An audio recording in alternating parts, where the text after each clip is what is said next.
Hi all, അസ്സലാമു അലൈക്കും. Welcome back to Silna's kitchen.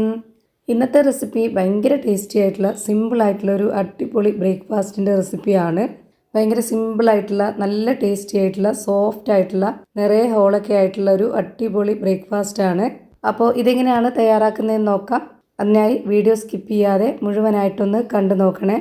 ഇതിനായി ആദ്യം തന്നെ 250 ml കപ്പിൻ്റെ അളവിൽ ഒരു അരക്കപ്പ് റവ ഒരു ബൗളിലേക്ക് ഇട്ട് കൊടുക്കുന്നുണ്ട്. എന്നിട്ട് അതൊന്ന് കുതിർന്ന് വരാനായിട്ട് ഞാനിവിടെ 250 ml കപ്പിൻ്റെ അളവിൽ ഒരു കപ്പ് വെള്ളം ഒഴിച്ചു കൊടുത്തിട്ട് നന്നായിട്ടൊന്ന് ഇളക്കി കൊടുക്കുന്നുണ്ട്. വറുത്ത റവ തന്നെ എടുക്കാൻ വേണ്ടി നോക്കുക, എങ്കിലേ നന്നായിരിക്കുള്ളൂ. ഇനി ഇതൊന്ന് മാറ്റി വെച്ചിട്ട് അടുത്തതായിട്ട് ഒരു കാര്യം കൂടി ചെയ്യാനുണ്ട്. അരക്കപ്പ് അളവിൽ ചവ്വരി ഇട്ട് കൊടുക്കാം. എത്ര അളവിലാണോ നമ്മൾ റവ എടുക്കുന്നത് ആ ഒരു അളവിൽ തന്നെ ചവ്വരിയും എടുക്കാം. എന്നിട്ട് അതിലേക്ക് 1 സ്പൂൺ അളവിൽ പഞ്ചസാര ഇട്ട് കൊടുക്കാം. എന്നിട്ട് ഇതൊന്ന് പൊടിച്ചെടുക്കണം. അങ്ങനെ പൊടിച്ചെടുത്തത് ഞാനിപ്പോൾ ഈ ഒരു കുതിരാനായിട്ട് വെച്ചിരുന്ന ആ ഒരു റവയിലേക്ക് ഇട്ട് കൊടുത്തിട്ടുണ്ട്. ഇത് പൊടിച്ചെടുത്തപ്പോൾ റവ തരിതരിപ്പോടുകൂടെ ഉള്ള പോലെ തന്നെ ഈ ഒരു ചവരിയും അതേ പരുവത്തിൽ കിട്ടിയിട്ടുണ്ട്.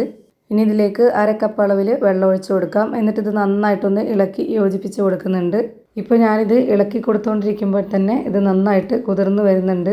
മാവ് കുറച്ച് ടൈറ്റായിട്ട് വരുന്നത് കാണാൻ പറ്റുന്നുണ്ടാവും. ഇനി നമുക്കിതിലേക്ക് 250 ml കപ്പിൻ്റെ അളവിൽ 1 കപ്പ് അപ്പത്തിൻ്റെ മാവോ ദോശമാവോ ഒഴിച്ചു കൊടുക്കാവുന്നതാണ്. അതായത് അപ്പത്തിൻ്റെയും ദോശയുടെയൊക്കെ ബാക്കി വന്ന മാവുണ്ടാവുമല്ലോ, അത് നമ്മൾ ഇതുപോലെ ഒഴിച്ചു കൊടുക്കുക. ഇനി ഇതുപോലെ ചെറിയൊരു സ്പൂൺ അളവിൽ ഈസ്റ്റ് ഇട്ട് കൊടുക്കാം. ഇൻസ്റ്റൻറ്റ് ഈസ്റ്റോ ഡ്രൈ ഈസ്റ്റോ ഏതായിരുന്നാലും കുഴപ്പമില്ല. പിന്നെ ആവശ്യത്തിനുള്ള ഉപ്പും ഇട്ട് കൊടുക്കാം. ഇനി നമ്മുടെ ബ്രേക്ക്ഫാസ്റ്റ് നല്ല പെർഫെക്റ്റ് ആയിട്ട് ചുട്ടെടുക്കുമ്പോൾ കിട്ടാൻ വേണ്ടിയിട്ട് 2 ടേബിൾ സ്പൂൺ അളവിൽ ഓയിൽ ഒഴിച്ചു കൊടുക്കാം. ഞാനിവിടെ സൺഫ്ലവർ ഓയിലാണ് ഒഴിച്ചു കൊടുത്തിട്ടുള്ളത്. മണമില്ലാത്ത ഏത് ഓയിൽ വേണമെങ്കിലും ഒഴിച്ചു കൊടുക്കാവുന്നതാണ്. അതുപോലെ ഈ ഒരു ഓയിൽ ഒഴിച്ചു കൊടുത്തു കഴിഞ്ഞാൽ മാവ് നല്ല സ്മൂത്തായിട്ട് കിട്ടും. ഞാനിപ്പോൾ ഇതുപോലെ എല്ലാം നന്നായിട്ട് ഇളക്കി യോജിപ്പിച്ചെടുത്തിട്ടുണ്ട്.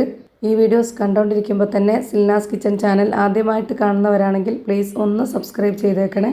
ഒപ്പം ഈ വീഡിയോസ് നിങ്ങൾക്ക് ഇഷ്ടപ്പെടുകയാണെങ്കിൽ ഒരു ലൈക്ക് ചെയ്ത് ഷെയർ ചെയ്ത് സപ്പോർട്ട് ചെയ്യാനും മറക്കരുത്. ഞാനിപ്പോൾ ഈ ഒരു മാവ് നന്നായിട്ട് പതഞ്ഞ് പൊങ്ങി വരാനും റവയും ചവ്വരിയൊക്കെ നന്നായിട്ട് കുതിർന്ന് വരാനും വേണ്ടിയിട്ട് ഇതുപോലെ ഒന്ന് അടച്ച് വെച്ച് കൊടുത്തിട്ടുണ്ട്. എന്നിട്ടൊരു 20 മിനിറ്റ് അതിന് ശേഷം ഞാനിപ്പോൾ ഇത് എടുത്ത് നോക്കിയപ്പോൾ കുറച്ചൊക്കെ അത്യാവശ്യത്തിന് നല്ല പൊങ്ങി വന്നിട്ടുണ്ട്. ഇനിയും വെച്ചിരിക്കുകയാണെന്നുണ്ടെങ്കിൽ ഒന്നുകൂടി നന്നായിട്ട് പൊങ്ങി വരും. ഞാനിപ്പോൾ ഇത്രയും മതി എന്ന് വിചാരിച്ചിട്ടാണ് ഇത് എടുത്തിട്ടുള്ളത്. ഒരു 20 മിനിറ്റ് ആയപ്പോഴേ ഈ ഒരു പരുവത്തിൽ കിട്ടിയിട്ടുണ്ട്. അപ്പോൾ ഒരു 30-40 മിനിറ്റ് ഒക്കെ ആണെന്നുണ്ടെങ്കിൽ ഈ ഒരു ബൗളിൽ നിന്ന് പുറത്തോട്ട് പോകും. അങ്ങനെ വരാതിരിക്കാനാണ് ഞാൻ ഈ ഒരു പരുവത്തിൽ എടുത്തിട്ടുള്ളത്. ഇപ്പോൾ തന്നെ നല്ല പെർഫെക്റ്റ് ആയിട്ടാണ് നമുക്ക് ഈ ഒരു പലഹാരം കിട്ടുന്നത്.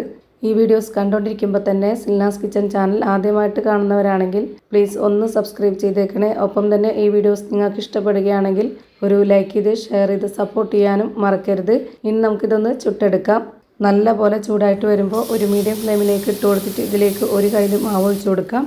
വളരെ ചെറുതായിട്ടാണ് ഞാനിപ്പോൾ ഇത് ചുട്ടെടുക്കുന്നത്. ഓരോരുത്തർക്കും എത്ര വലിപ്പത്തിലാണോ വേണ്ടത് അതിനനുസരിച്ചിട്ട് ഒഴിച്ചു കൊടുക്കാവുന്നതാണ്. ഈ ഒരു വീഡിയോ എടുക്കുന്ന ദിവസത്തിലും അതുപോലെ ഇത് എഡിറ്റ് ചെയ്യുന്ന സമയത്തും എനിക്ക് നല്ല പനിയാണ്, അതുപോലെ തൊണ്ടവേദനയുണ്ട്. അതുകൊണ്ടാണ് എൻ്റെ ശബ്ദം ക്ലിയർ ആവാത്തത്. ശബ്ദം നന്നായിട്ട് അടഞ്ഞിരിക്കുകയാണ്. വീഡിയോസ് ഇടാതിരിക്കാൻ പറ്റാത്തതുകൊണ്ടാണ് ഞാനിപ്പോൾ ഇത് ചെയ്യുന്നത്. യൂട്യൂബിൽ വീഡിയോ ഇടുന്ന എല്ലാവർക്കും അതറിയാൻ പറ്റും. അപ്പോൾ ഇതാ ഞാൻ ഒരെണ്ണം ചുട്ട് മാറ്റിയിട്ടുണ്ട്. അടുത്തതായിട്ട് വീണ്ടും ഒരു കയ്യിൽ മാവ് ഒഴിച്ചു കൊടുത്തു. ഒരു മീഡിയം ഫ്ലെയിമിൽ ഒരേ ഫ്ലെയിമിൽ വെച്ചാണ് ഞാനിത് ചുട്ടെടുക്കുന്നത്. ഒട്ടും തന്നെ എണ്ണയോ ഓയിലോ ഒന്നും സ്പ്രെഡ് ചെയ്യാതെ അതിലേക്ക് ഒരു കയ്യിൽ മാവ് ഒഴിച്ചു കൊടുത്തിട്ട് ഇതുപോലെ ഹോൾ വരാൻ വേണ്ടി ഒന്ന് വെയിറ്റ് ചെയ്യുക. ഹോൾ നന്നായിട്ട് വന്നതിന് ശേഷം അതൊന്ന് അടച്ചു വെച്ച് കൊടുക്കുക. ഒരു 10-15 സെക്കൻഡ് ആകുമ്പോഴത്തേക്ക് അത് നമുക്ക് നന്നായിട്ട് വെന്ത് കിട്ടും. അപ്പോൾ ഇത് എടുത്ത് മാറ്റാവുന്നതാണ്.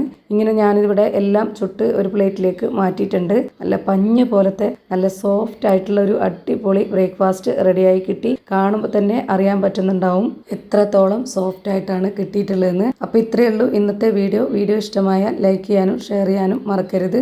പുതിയൊരു വീഡിയോയുമായി വീണ്ടും വരും. Thank you for watching.